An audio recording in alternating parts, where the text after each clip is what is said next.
Hello दोस्तों, मेरा नाम ज्योति है और आप देख रहे हैं ज्योति एक्सप्लेन्ड।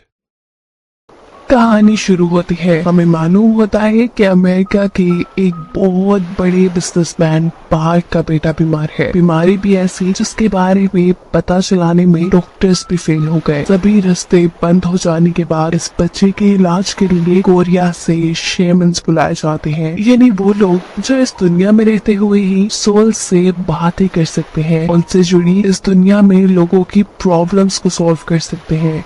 ऐसा कहने कि दुनिया में ना नजर आने वाली चीजों से मिलना, लड़ना और उन्हें कंट्रोल करना ही उनकी जॉब है। हम मिलते हैं शेमन हारिम से, जो अपने असिस्टेंट के साथ इस बच्चे का इलाज करने के लिए आई थी। हालांकि बच्चे की मोम को इन सब चीजों पे यकीन नहीं था, पर अब उनके पास कोई दूसरा ऑप्शन भी नहीं बचा था अपने बेटे को बचाने के लिए। हारिम इस बच्चे को चेक करने के लिए कुछ रिचुअल करती है और उससे मालूम होता है कि इस बच्चे के साथ जो भी इशू है वो उसके दादा या परदादा के साथ जुड़ा है। इस बारे में बात करने के लिए हारिम पार्क से मिलने उसके घर पहुंच जाती है, जहां उसे मालूम पड़ा कि ये लोग कई दहाइयों पहले ही पूरी तरह अमेरिका शिफ्ट हो गए थे। पार्क के डैड यानी इस छोटे बच्चे के ग्रैंडपा पैरालाइज्ड है, जबकि उसके ग्रैंडपा यानी परदादा 100 साल पहले ही मर चुके थे, जिनकी ग्रेव यानी कब्र कोरिया में ही है। पार्क हारिम को ये भी बताता है कि उनकी फैमिली में पैदा होने वाले हर बड़े बच्चे के साथ ऐसा ही कोई इशू हो जाता है। जैसे मेरे बड़े भाई, वो भी ऐसी ही किसी बीमारी में पागल खाने में मर गए थे, और अब मेरा बेटा वो तो आपके सामने ही है। सब सुनने के बाद हारिम पार्क को तसल्ली देती है कि सब ठीक हो जाएगा, लेकिन उनको और भी लोगों की मदद की जरूरत पड़ेगी। मसला थोड़ा बड़ा है, इन्हें कोरिया भी जाना पड़ सकता है। सीन कट होकर हम कोरिया में किम से मिलते हैं। ये फेंग शुई एक्सपर्ट हैं। उनका काम था मरने वाले लोगों के लिए ऐसी जगह ढूंढना जहां दफन होने के बाद उनके सोल्स को आराम और सुकून मिल जाए, वहां उन्हें कोई प्रॉब्लम ना हो। अगर सोल्स को कोई प्रॉब्लम होती है तो वो अपनी फैमिलीज को तंग करती है। जैसे अभी भी एक ओल्ड लेडी अपने घर वालों के ख्वाब में आकर उन्हें तंग करने लगी थी, लेकिन किम के मुताबिक उनका मसला ग्रेव नहीं थी। असल में उस ओल्ड लेडी के ग्रैंडसन ने उसके दांतों को छुपा लिया था, जिसकी वजह से वो नाराज थी। उस ओल्ड लेडी के दांत वापस रखने पर प्रॉब्लम सॉल्व हो जाती है। जिसके बाद हम देखते हैं यही इसी ग्रेवयार्ड यानी कब्रिस्तान के अंदर किम से हारिम मिलने आई है। हारिम उन्हें पार्क के बारे में बताती है, जो बहुत ही ज्यादा अमीर बिजनेसमैन है, लेकिन उनकी फैमिली में एक बहुत ही अजीब इशू है कि उनके घर पैदा होने वाला हर बड़ा बेटा बीमार रहता है, और ये सारी प्रॉब्लम्स कोरिया की जमीन से जुड़ी है, क्योंकि उनके ग्रैंडपा यहाँ कोरिया में दफन है। हारिम को उनका प्रॉब्लम सॉल्व करने के लिए किम की मदद चाहिए थी, और कोरिया का नाम सुनते ही किम मान भी जाते हैं। अगले दिन पार्क भी आकर किम से मिलता है, क्योंकि उसे अपने ग्रैंडपा का एक्सह्यूमा करवाना था। एक्सह्यूमा मतलब एक ग्रेव को खोलकर वहाँ दफन हुए इंसान को किसी दूसरी ग्रेव में दफनाना या शिफ्ट करना। इसी काम के लिए उसे किम से सारी इंफॉर्मेशन चाहिए थी, और वो ये सब अपने बेटे के इलाज के लिए कर रहा था। पार्क अब किम को लेकर अपनी ग्रैंडपा की ग्रेव के पास जाता है, जो पहाड़ के ऊपर बनी थी। ये कोई कब्रिस्तान नहीं था। इस ग्रेव के आसपास बहुत सारे फॉक्स भी फिर रहे थे, और ये कोई अच्छा साइन नहीं था। साथ ही उनकी ग्रेव के ऊपर कोई नेम प्लेट भी नहीं थी। पार्क बताता है कि उसके ग्रैंडपा जर्नल थे, और ये ग्रेव उन्हें आर्मी की तरफ से अलॉट हुई थी। किम उसकी अभी भी बात समझ नहीं पा रहा था कि आखिर यही जगह क्यों। ये तो जगह कोई टॉम भी नहीं लग रही। वो समझ चुका था कि मसला इसी जगह में है, और ये बात वो हारिम से डिस्कस भी कर लेता है। वो हारिम से कहता है यहाँ पे बहुत कुछ इविल है, बहुत कुछ शैतानी है, और इन नेगेटिव पावर्स को मैं सेंस कर पा रहा हूँ। साथ ही किम हारिम से यहाँ काम करने को भी मना कर देते हैं, क्योंकि उन्हें लग रहा था कि अगर यहाँ उन्होंने काम किया तो उनकी जान को भी खतरा हो सकता है। ये सुनकर हारिम भी परेशान हो जाती है।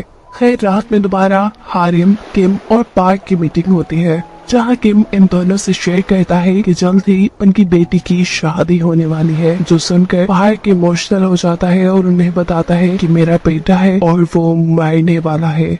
उसके ये लफ्ज हारिम और किम दोनों को ही इमोशनल कर गए थे, इसलिए हारिम फैसला कर लेती है कि वो पार्क की मदद जरूर करेगी, और किम से कहती है कि हम उस ग्रेव को डिग करने के लिए वहाँ पर एक रिचुअल कर सकते हैं, एक ऐसा रिचुअल जिससे वहाँ का ईवल भटक जाए और फिर आप लोगों का काम आसान हो जाए। ये आइडिया किम को भी बेहतर लगा था, इसीलिए वो भी एक्सट्रीमेशन के लिए मान गए थे। अगले दिन एक्सट्रीमेशन का काम शुरू हो जाता है, जिसमें यहाँ पर पार्क की आर्ट भी थी, क्योंकि वो ग्रैंडपा की डॉटर थी।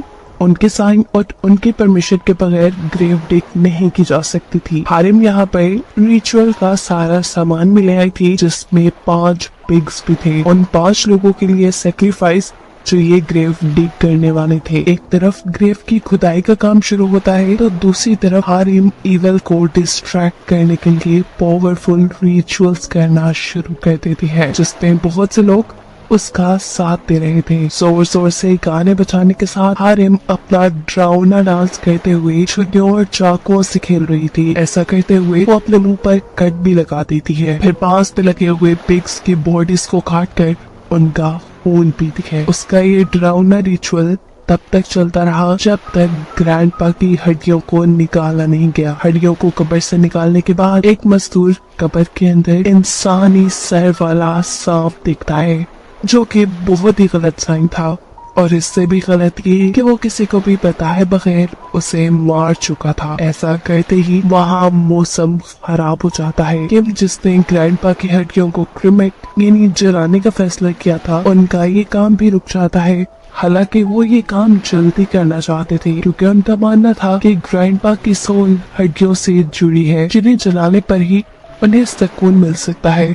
किम ने क्योंकि यहाँ पर बहुत कुछ नेगेटिव देख लिया था, इसीलिए पास के गांव में वो ग्रैंडपा के मजार के बारे में इंफॉर्मेशन इकट्ठी करने चाहता है। जहाँ जाने पे इन्हें मालूम हुआ कि ज्यादा लोगों को तो उस मजार यानी ग्रैंडपा के ग्रेव के बारे में कुछ पता ही नहीं, और अगर कुछ लोगों को पता था तो ये बात कि उनकी ग्रेव खजाने से भरी है। जिसके लालच में एक आदमी जिसे मालूम हुआ कि ग्रैंडपा की ग्रेव की खुदाई हुई है, वो ग्रैंडपा का कॉफिन खोल देता है, जिसके नतीजे में उससे वे पागल ग्रैंडपा की सोल आजाद हो चुकी थी। और ये सबसे बड़ा और खतरनाक काम हुआ था। शुक्र था कि हारिम ने उसे देख लिया। अब एक होप तो है कि वो सबको इस खतरे से बचा लेगी। ग्रैंडपा की सोल को कंट्रोल करने के लिए वो एक रिचुअल करना शुरू कर देती है, लेकिन शायद ये जाया हो रहा है क्योंकि ग्रैंडपा की सोल अपने घर भी जा चुकी है।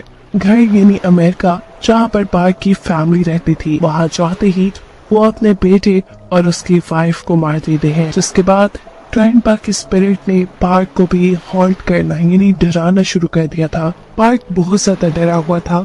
उसी टाइम उसे किम की कॉल आती है। फोन पे किम उसे समझा रहा था कि ग्रैंडपा की सोल आजाद हो गई है, उसने तुम्हारे पेरेंट्स को भी मार दिया है और वो अब तुम्हें मारने के लिए निकली है, तुम जरूर उससे बच कर रहना। अभी वो फोन पे बात कर ही रहा था कि अचानक दरवाजे पे भी नॉक होना शुरू हो जाता है।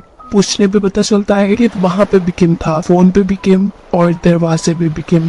फोन वाला किम पार्क से कहता है कि तुम दरवाजा बिल्कुल ना खोलना, हो सकता है वो ग्रैंडपा की सोल ही हो, तुम अपना ध्यान रखना, मैं जल्दी तुम तक आ रहा हूँ, लेकिन हाँ तुम विंडो खोल सकते हो। किम की बात मानते हुए वो दरवाजा तो नहीं खोलता, लेकिन खिड़की खोल देता है, जहाँ से सोल अंदर आ जाती है। मतलब ये सारी चाल उसी ग्रैंडपा की सोल ने चली थी। फोन पे ग्रैंडपा की सोल बात कर रही थी और दरवाजे की दूसरी तरफ किम था, असल किम जो पार्क को बचाने आ रहा था। दरवाजे वाला यानी असली किम जब होटल के स्टाफ से चाबी लेकर पार्क के रूम के अंदर जाता है, तो देखता है कि पार्क पूरी तरह सोल से पोजेस हो चुका था। पोजेस हुए पार्क के जरिए ग्रैंडपा किम को बताते हैं कि वो अपनी फैमिली के ही पीछे क्यों पड़े हैं।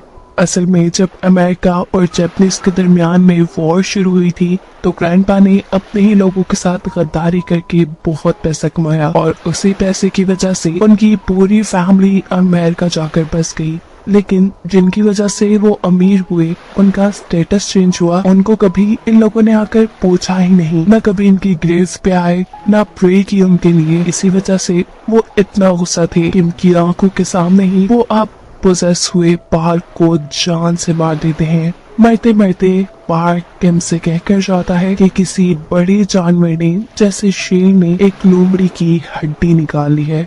इस बात का मतलब किम को बिल्कुल नहीं समझ आया था। लेकिन अब ग्रैंडपा की सोल पार्क को मारने के बाद अपनी बेटी और पार्क के बेटे को मारने के लिए निकल चुके थे। उनको रोकने का किम के पास सिर्फ एक ही तरीका था कि वो हारिम से कहें कि ग्रैंडपा की हड्डियों को जला दो, लेकिन हड्डियों को जलाने के लिए ग्रैंडपा की बेटी की परमिशन चाहिए थी। किम फौरन उन्हें कॉल करता है और उन्हें बताता है कि ग्रैंडपा की सोल अब उस छोटे बच्चे को मारने के लिए जा रही है जिसका कोई कसूर नहीं। उसकी जान बचाने के लिए हमें ग्रैंडपा की हड्डियों को जलाना पड़ेगा, एक्सट्रीमेशन के बजाय, यानी किसी और कब्र में दफनाने के बजाय, जिसके लिए ग्रैंडपा की बेटी मान जाती है और ग्रैंडपा की हड्डियों को जला दिया जाता है। ऐसे हड्डियां जलने के साथ ही ग्रैंडपा की सोल खत्म हो जाती है और इन सब को आजादी मिल जाती है। लेकिन कहानी ग्रैंडपा की सोल तक ही खत्म नहीं हुई थी। इस कहानी में अभी एक बहुत बड़ा ट्विस्ट है। ग्रैंडपा के सोल के चले जाने के बाद किम एक ऐसे आदमी से मिलता है जिसने ग्रैंडपा की कब्र खोदने का काम किया था। उसके ख्वाब में बड़े बड़े इंसानी सर वाले सांप उसे डरा रहे थे। डरते हुए वो आदमी कहता है कि वो सांप मुझे मार देंगे। किम उससे पूछते हैं ये सब कब से हो रहा है। आदमी बताता है तभी से जब मुझे ग्रैंडपा की ग्रेव के अंदर वो इंसानी सर वाला स्नेक मिला था जिसका सर काट कर मैंने उसे मार दिया।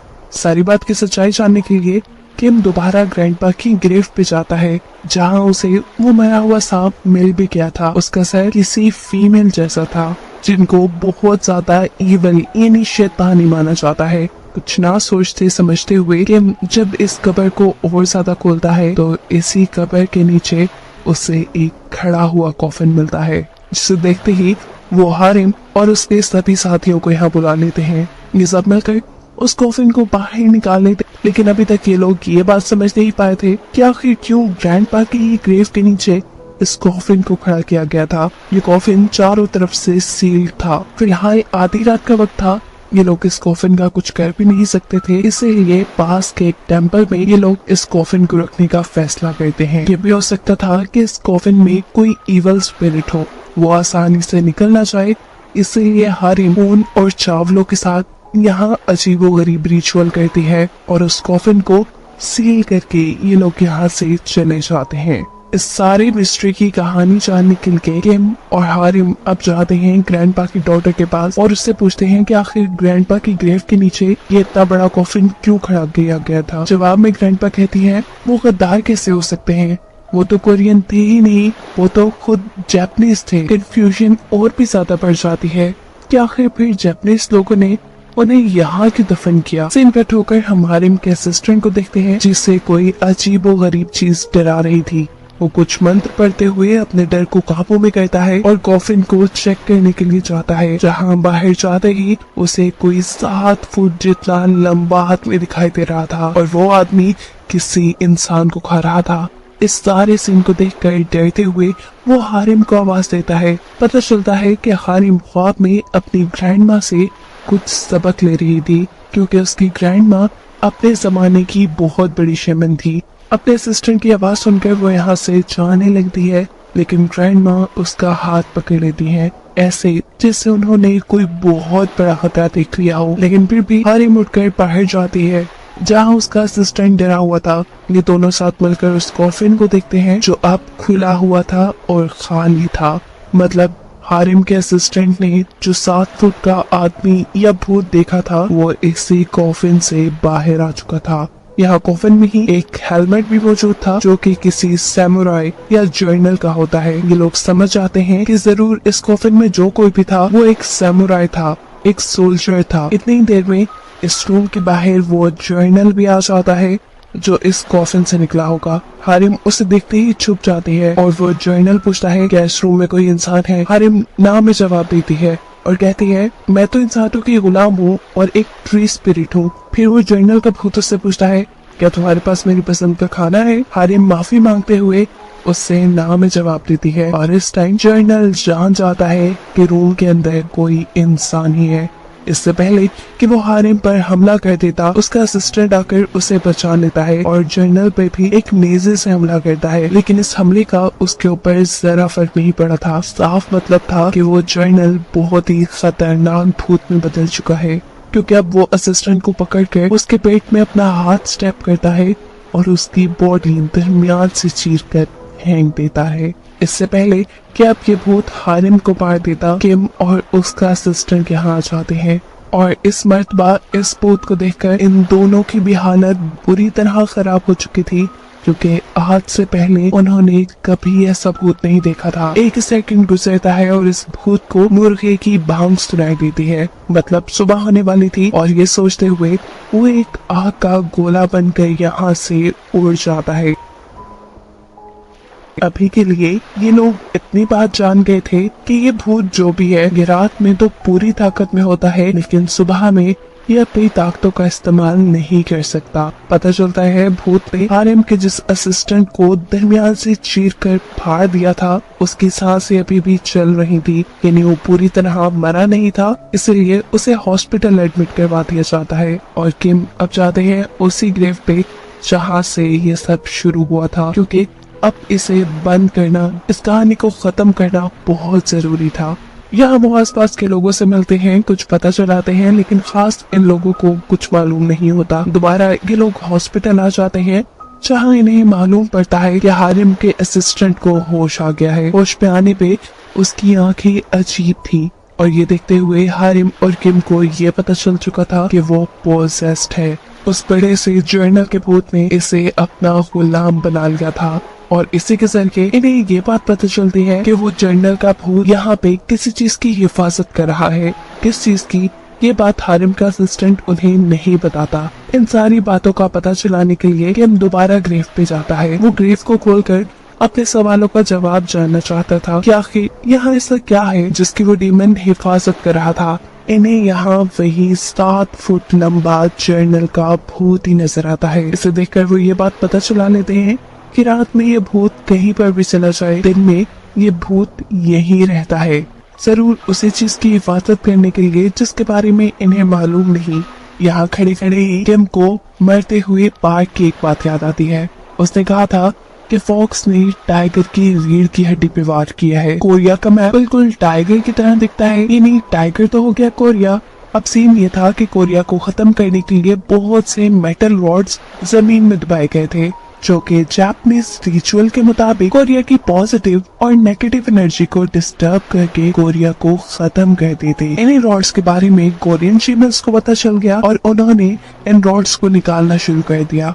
इन लोगों को कोरिया के लोगों ने ग्रेव थीव्स कहा, लेकिन अब एक रॉड वो जमीन से नहीं निकाल पाए क्योंकि उस रॉड को जापानीज ने अपने जर्नल की बॉडी में दफना दिया था, एक ऐसे रिचुअल के जरिए जिसमें मरे हुए एक बहादुर इंसान की बॉडी को काट कर उसमें मेटल रॉड रखा जाता है और साथ ही बहुत से इंसानी ऑर्गन्स का भी इस्तेमाल किया जाता है इस रिचुअल को पूरा करने में। इस सारे प्रोसेस के लिए जर्नल की बॉडी को इसलिए इस्तेमाल किया गया क्योंकि जर्नल बहुत बहादुर थे, मरने के बाद भी उनकी सोल इस रॉड की हिफाजत करती।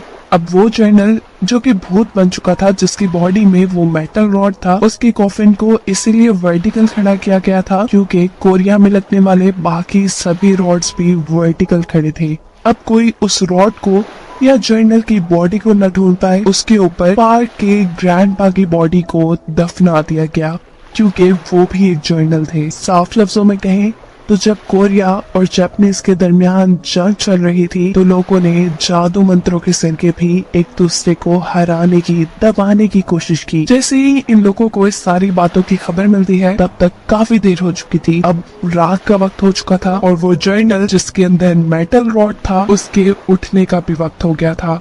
इतने सालों में वो अपने कॉफिन से किम की वजह से ही आजाद हो पाया था। किम उसे रोकना चाहता था लेकिन ये भूत उसे पोसेस करना शुरू कर देता है। किम को बचाने के लिए यहाँ हारिम उसके ऊपर ब्लड भी फेंकती है, लेकिन वो थोड़ा सा तड़प कर ठीक हो जाता है और गुस्से में हारिम से ही लड़ने के लिए जाता है। पर इस टाइम हारिम को प्रोटेक्ट करती है उसकी ग्रैंडमा की सोल। किम ने जर्नल की बॉडी में मेटल रॉड देख लिया था और उनके फैंग शुई के नॉलेज के मुताबिक मेटल का दुश्मन था वुड। जर्नल का भूत वैसे ही खून से तड़पता था, इसलिए बिना वक्त जाया किए वो एक लकड़ी पर अपना खून लगाते हैं और उससे जर्नल को स्टैब कर देते हैं, जिससे वो जर्नल मर जाता है। वो आखिरी रॉड जो कि कोरिया को तबाह करने के लिए इस जमीन में लगाया गया था, वो रॉड भी बाहर निकल जाता है, खत्म हो जाता है। मतलब एक तरफ तो उन्होंने अपनी सबसे बड़ी मुश्किल इस भूत को खत्म किया और दूसरी तरफ कोरिया को भी बचा लिया।